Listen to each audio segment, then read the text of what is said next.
es un gusto estar con ustedes, amigos, nuevamente en EWTN Noticias. Buen inicio de Cuaresma. Soy Eddie Rodríguez Morel. Yo soy Isabel Díaz Monsalve y junto con todo el equipo de EWTN Noticias trabajamos para llegar a sus hogares con la mejor información de la Iglesia.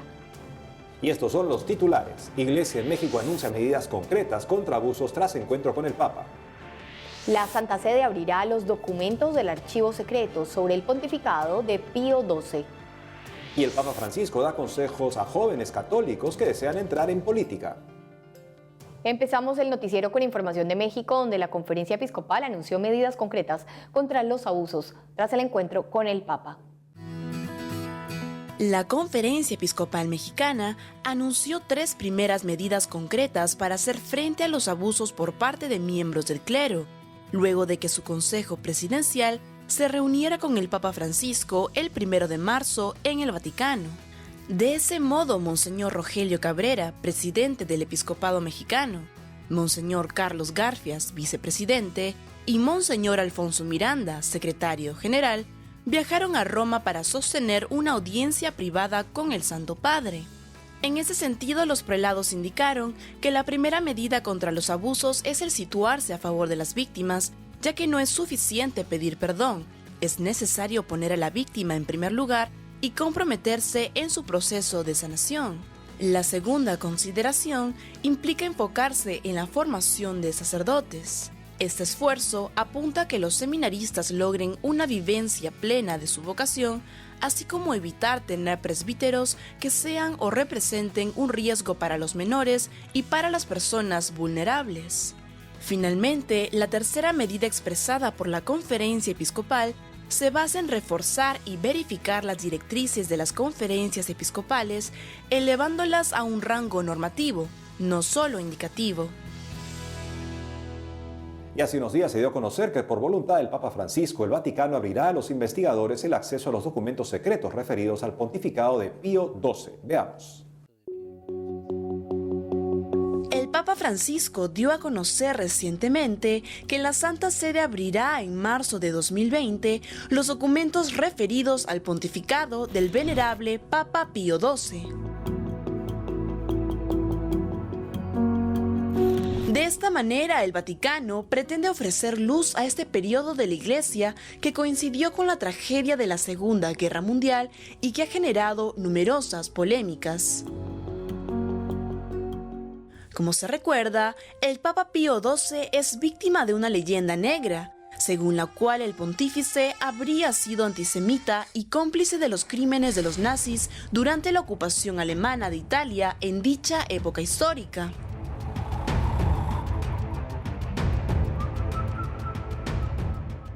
Sin embargo, las investigaciones que se han podido llevar a cabo hasta el momento han demostrado que esos datos son falsos y que incluso el Papa Pacelli habría ayudado a salvar la vida de unos 800.000 judíos.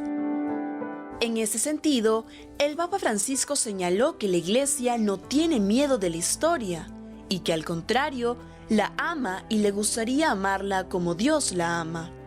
Por tanto, aseguró que confía en que esta investigación seria y objetiva podrá evaluar con la crítica apropiada los momentos de exaltación de aquel pontífice y, sin duda, también los momentos de graves dificultades. Por último, el obispo de Roma recordó que parte de los documentos referidos al papado de Pío XII ya están disponibles a la consulta, desde los pontificados de San Pablo VI y San Juan Pablo II. Entre muchas personas que han estudiado la vida de Pío XII y estos tiempos tan difíciles está el gran historiador de Oxford, que es también judío, Martin Hilbert, y él reconoce justamente que las palabras del Papa tenían consecuencias drásticas, no solamente para el pueblo judío, sino también para el pueblo católico, y que la decisión que él tuvo de poner obras más por encima de las palabras y antes que las palabras, en efecto, significó la salvación de cientos de miles de vidas judías. Todo esto se conocerá mejor ahora que los estudiosos pueden tener acceso directo a las comunicaciones del Vaticano durante estos años. Y es justamente, Eddie, lo que dice el Papa Francisco, no tener miedo a enfrentar la historia. La historia hace parte de la vida y hay que asumirla, hay que verla, tanto en los momentos dolorosos o lo difícil que pueda haber en ella, o como las cosas alegres o que corroboren el gran actuar o la la gran persona que también puede ser el Papa Pío XII. Ahora nos enlazamos con nuestra corresponsal en Roma, Mercedes de la Torre Cuéllar, quien nos trae información sobre una reciente visita que realizó el Papa Francisco a una parroquia en Roma. Hola a todos, me da mucho gusto saludarles desde la Plaza de San Pedro en el Vaticano. En esta ocasión les quiero compartir detalles de una visita pastoral que hizo el Papa Francisco en una parroquia del norte de Roma, en donde afirmó que el chisme destruye como una bomba atómica. Se trató de la parroquia romana de San Crispino de Viterbo, que el Papa visitó la tarde del domingo 3 de marzo. En primer lugar, el Papa Francisco se reunió con diferentes grupos de personas, entre ellas con personas sin hogar, enfermos, con niños del catecismo y con padres de familia que bautizaron recientemente a sus hijos.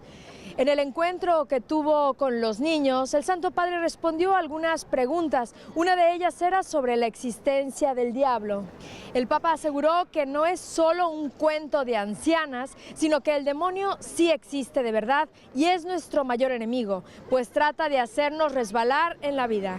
Además, el Papa dijo que el diablo es el padre de la mentira, que engaña y causa los males que hay en la vida, por lo que aconsejó a los niños a rezarle a Jesús para que aparte los demonios, pues Jesús es el Señor y Él manda. Por otro lado, el Papa invitó a los padres de familia a confiar a sus hijos en Jesús y a la Virgen María. Al reunirse con un grupo de padres, el Papa Francisco recordó que el bautismo de un niño es un primer paso para toda la vida cristiana, porque Dios entra en los corazones de los niños y es un sello que nunca desaparecerá. Además, animó a los padres a estar cerca de sus hijos durante el crecimiento para que se sientan protegidos, pero al mismo tiempo destacó la importancia de que los dejen crecer libres. Después de estos encuentros, el Papa administró el sacramento de la confesión a 5 personas y celebró la Santa Misa. En su homilía, el Santo Padre habló una vez más del peligro del chismorreo y dijo que las guerras comienzan con el lenguaje, que los chismes son como una bomba atómica porque siembran discordia y enemistad. Refiriéndose al Evangelio del día, el Papa invitó a no criticar a los demás, sino a pensar en nuestros defectos y sugirió 2 remedios para evitar los chismes: la oración y el morderse la lengua. Por último, el Papa sugirió cómo pensar en esta Cuaresma, cómo nos comportamos con la gente y cómo está nuestro corazón para evitar la hipocresía. Como ven, esta visita fue muy significativa y se llevó a cabo precisamente en este mes que se cumplirán 36 años de la visita de San Juan Pablo II a esta misma parroquia romana. Me despido por hoy, seguiremos informando todo lo que acontece desde Roma. Informó para ustedes en EWTN Noticias desde el Vaticano, Mercedes de la Torre Cuéllar. Hasta la próxima. Muchas gracias, Mercedes, por la información. Y el Papa Francisco recibió en audiencia a una delegación de jóvenes que desean incursionar en la política y les dio algunos consejos para que puedan cumplir esta vocación en sintonía con su fe católica. En una audiencia concedida el 4 de marzo, el Papa Francisco recibió a los participantes del curso de formación de líderes católicos sobre la doctrina social de la Iglesia y compromiso político en América Latina. En el encuentro, el Santo Padre les recordó que la política es una vocación de servicio que promueve la amistad social para el desarrollo del bien común. Por ese motivo, les explicó que ser católico en la política no significa ser recluta de algún grupo, una organización o un partido, sino vivir dentro de una comunidad. Hacer política no puede reducirse a técnicas y recursos humanos y capacidad de diálogo y persuasión. Esto sirve solo si el político está en medio de su pueblo y colabora con este medio u otros a que el pueblo, que es soberano, sea el protagonista de su historia. En América Latina y en todo el mundo vivimos actualmente un verdadero cambio de época, decía Aparecida, que nos exige renovar lenguajes, símbolos y métodos. Durante su discurso, el pontífice les recordó a los participantes que Jesús nos invita a ser sus amigos y agregó que las circunstancias en las que vivimos tal vez no cambien de inmediato, pero de la mano del Señor será posible mirar la realidad de una manera distinta, afrontando con pasión los desafíos en la construcción del bien común. Santo Padre resalta la importancia de la pertenencia del católico que quiere incursionar en la vida política a la iglesia, también a través de una comunidad donde siente ese apoyo justamente para poder ser fuerte ante las muchas tentaciones que se presentan en el actuar político. En otras noticias, el Papa Francisco envió una carta por los 800 años del encuentro entre San Francisco de Asís y el sultán Al-Malik Al-Kamel. Conozcamos los detalles. Con motivo de la celebración de los 800 años del encuentro entre San Francisco de Asís y el sultán Al-Malik Al-Kamel, el Papa Francisco envió una carta dirigida al prefecto de la Congregación para las Iglesias Orientales, Cardenal Leonardo Sandri, quien fue el enviado pontificio en Egipto para las festividades del 8º centenario que se realizó en los primeros días de marzo. En dicho mensaje, el Santo Padre transmitió un saludo fraterno a todos, cristianos y musulmanes, y los exhortó a no ceder a la violencia, mucho menos bajo pretexto religioso. Por otro lado, invitó a los frailes a recordar cómo era San Francisco de Asís durante su misión y a llevar la noticia del amor inefable de Dios, quien quiere que todos los hombres se salven y lleguen al conocimiento de la verdad, a pesar de los peligros. Asimismo, el pontífice los animó a impulsar proyectos de diálogo, reconciliación y cooperación dirigidos a la comunión fraterna para difundir la paz y el bien. Como se recuerda, el encuentro de San Francisco con el sultán ocurrió en 1219 en Damieta, cerca de la capital de Egipto, El Cairo. Según explicó el Papa Francisco, el santo conversó con el sultán con un corazón intrépido, que no había sido enviado por los hombres, sino por el Dios Altísimo para mostrarle a él y a su pueblo el camino de salvación y proclamar el Evangelio de la verdad. El sultán, viendo el admirable fervor del espíritu y la virtud del hombre de Dios, lo escuchó con gusto. Y la Santa Sede difundió el video de intenciones de oración del Papa Francisco correspondiente al mes de marzo, en el cual el Santo Padre pide rezar por los cristianos perseguidos.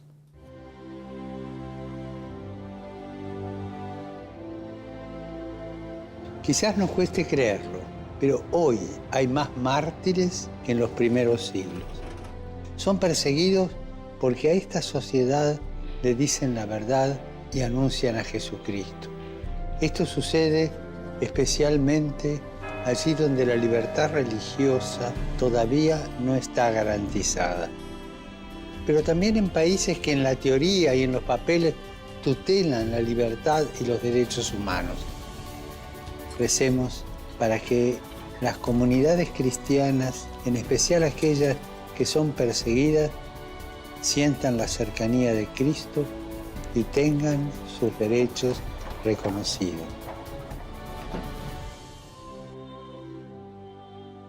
A propósito de esta oración por nuestros hermanos perseguidos, recordar ese encuentro del sultán con San Francisco. Lo que más impresionó al sultán fue la convicción y la transparencia de este hombre que fue a ese encuentro como otro Jesús, con la convicción justamente que debe caracterizar a todos los seguidores del Señor Jesucristo, también a nuestros hermanos que en circunstancias tan dramáticas siguen siendo perseguidos lamentablemente por los seguidores del profeta Mahoma. Y es por eso que nosotros nos unimos también a las intenciones de oración del Papa Francisco, y en esta Cuaresma aprovechemos que es un tiempo propicio para que podamos rezar por estas personas perseguidas.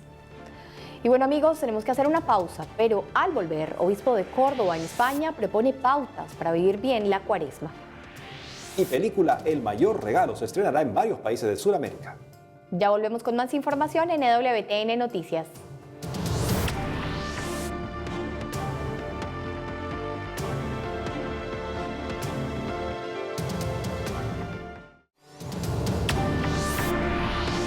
Seguimos con más información y nos enlazamos vía Skype con Pablo Moizán, vocero del Frente Nacional por la Familia de Ecuador, donde se realizará una marcha por la vida. Pablo, bienvenido a EWTN Noticias. Muchas gracias y también aquí feliz de estar con la audiencia de EWTN. Pablo, antes de hablar de la marcha, sabemos que hay un proyecto de ley con el que se intenta ampliar las causales para el aborto en Ecuador. ¿Podrías explicarnos en qué consiste y qué medidas ustedes están tomando para contrarrestarlo? Claro, actualmente, aunque la Constitución, como digo, reconoce y protege la vida desde la concepción, por tanto, constituye el aborto un crimen punible, así está en el artículo 149 del Código Integral Penal.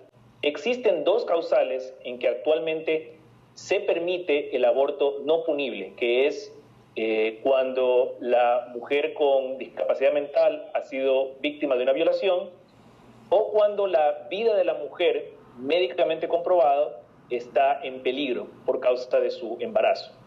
Estas dos causales, lamentablemente, son heredadas de una constitución y de una ley o un código penal que data de 1938 y que lamentablemente la Asamblea Nacional no corrigió cuando la nueva constitución dejó en clara la protección de la vida desde la concepción. Lo que un grupo de asambleístas ha hecho desde el año pasado es presentar proyectos de reforma de ley al Código Integral Penal, pretendiendo ampliar los causales por los cuales el aborto pueda ser no punible. Estos causales son 5, es el caso de incesto, es el caso de violación, estupro, malformaciones de tipo severas, y esto es un paquete de ley que está siendo debatido primero en la Comisión de Justicia de la Asamblea Nacional, la cual ya presentó un primer informe que pasó al Pleno de la Asamblea hace pocos meses para un primer debate.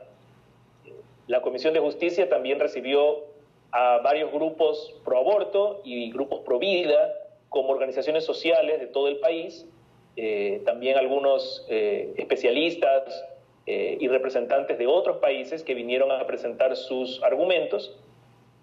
Y ahora se está preparando un informe para segundo debate en la Comisión de la Justicia y se espera que ese debate ocurra entre los meses de marzo y abril, probablemente en el Pleno de la Asamblea.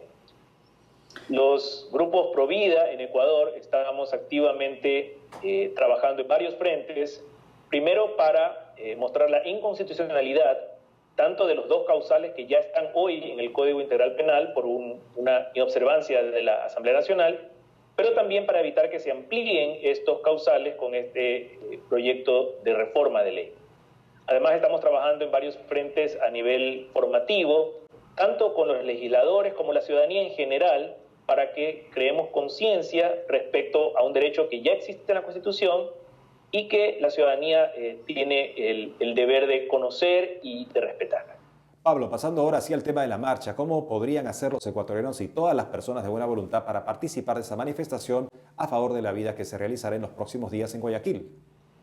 Bueno, como decía, esta marcha en realidad es la 12ª edición de la marcha que se da ya desde el año 2006, encabezada por la Arquidiócesis de Guayaquil, y que gentilmente nos ha invitado este año a trabajar en la organización y coordinación operativa de la misma. Sin embargo, no deja de ser un festejo, no deja de ser una celebración del Día del Niño por Nacer. Repito, el 16 de marzo cae un sábado. No necesariamente es una marcha de protesta o de exigencia o de lucha. La lucha por la vida es una lucha continua, día a día, en el plano legislativo, en el ejecutivo, en todos los poderes del Estado y por supuesto en la ciudadanía en general. Pero como todos los años, la Arquidiócesis convoca a la ciudadanía en general, católica o no, que se adhiera al sentimiento del derecho por la vida, a los derechos del niño por nacer, los derechos de la madre embarazada y su atención prioritaria.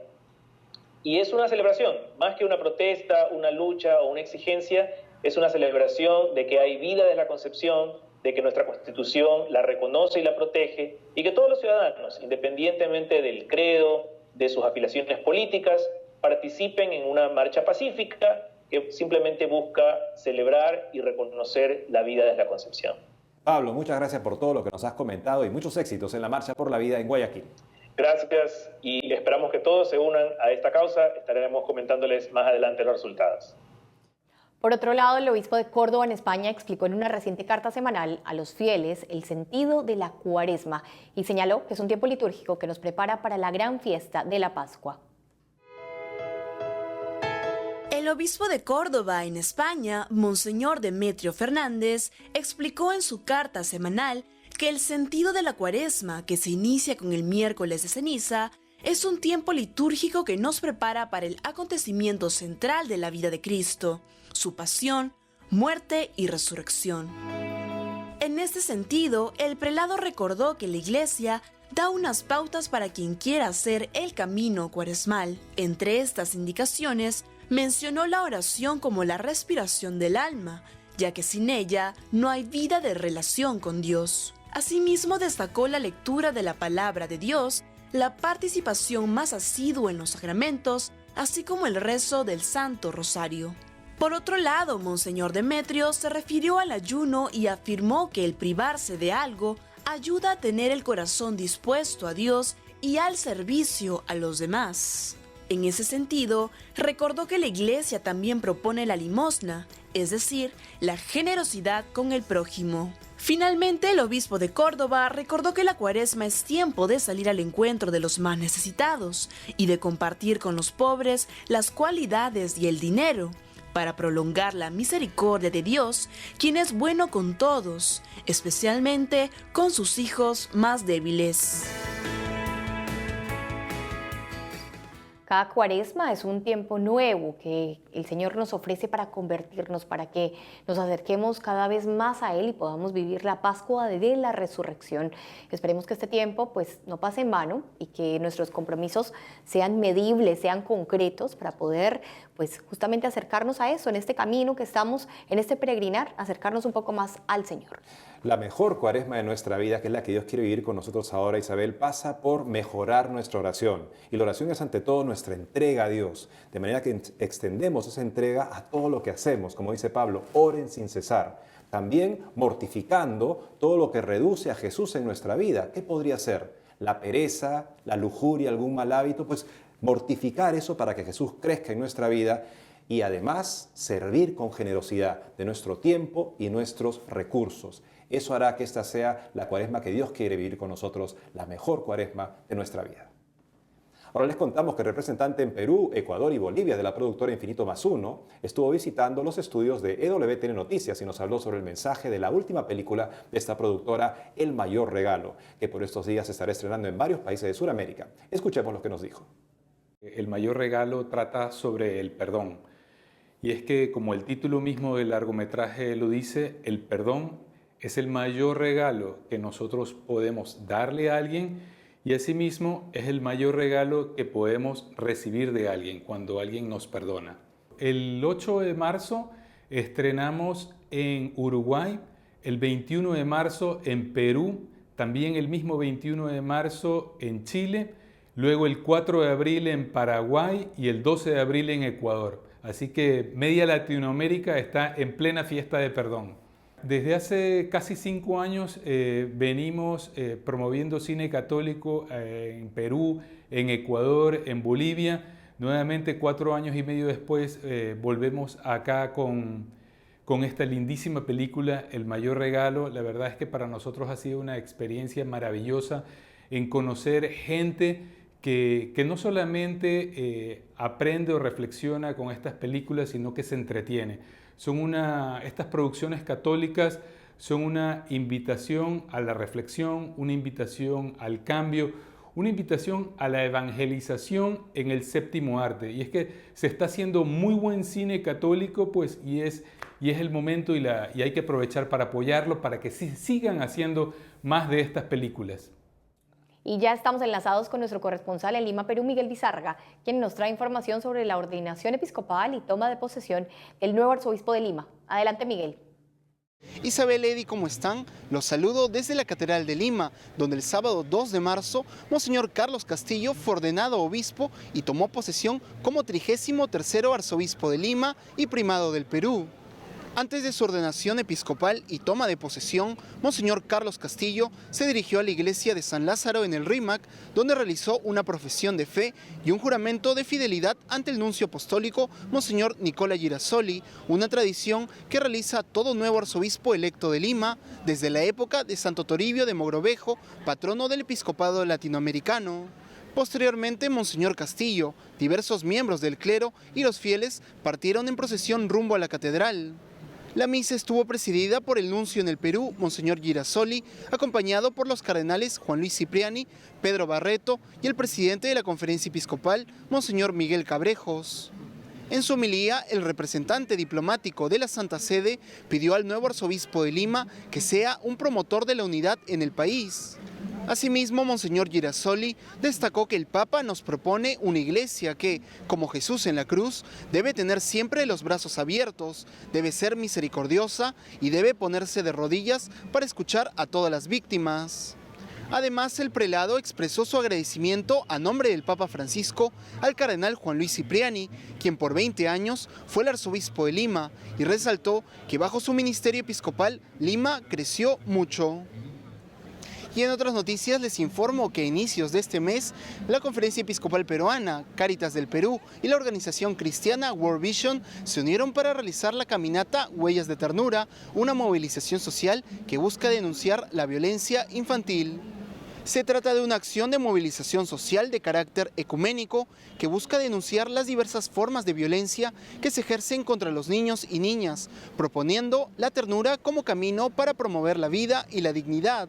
Según se dio a conocer, en el Perú, las cifras de violencia son alarmantes, ya que el 43,9% de los adultos cree que a veces es necesario gritar a los niños para que entiendan lo que se les dice, mientras que el 44% de los niños y niñas dijo que los padres tienen que pegar a sus hijos si estos se portan mal. Frente a este panorama, la caminata Huellas de Ternura inició su recorrido el 1 de marzo en el Puente Internacional de Perú y Ecuador, Latina Macará, que se encuentra en la diócesis de Chulucanas, Piura. Cabe resaltar que esta campaña contra la violencia infantil viene recorriendo toda América Latina y tiene como símbolo una cometa para decir que la niñez está llena de pactos de ternura. Por el momento esta ha sido la información más resaltante de la Iglesia en el Perú, informó para EWTN Noticias Miguel Bizárraga. Adelante, estudios. Bueno, amigos, hemos llegado al final de este programa de EWTN Noticias. Gracias por haber estado con nosotros. Recuerden que estamos entonces en el tiempo de Cuaresma y nuestros compromisos deben ser concretos, medibles. Pensemos, no dejemos pasar este tiempo en vano. Que tengan un buen día y hasta pronto.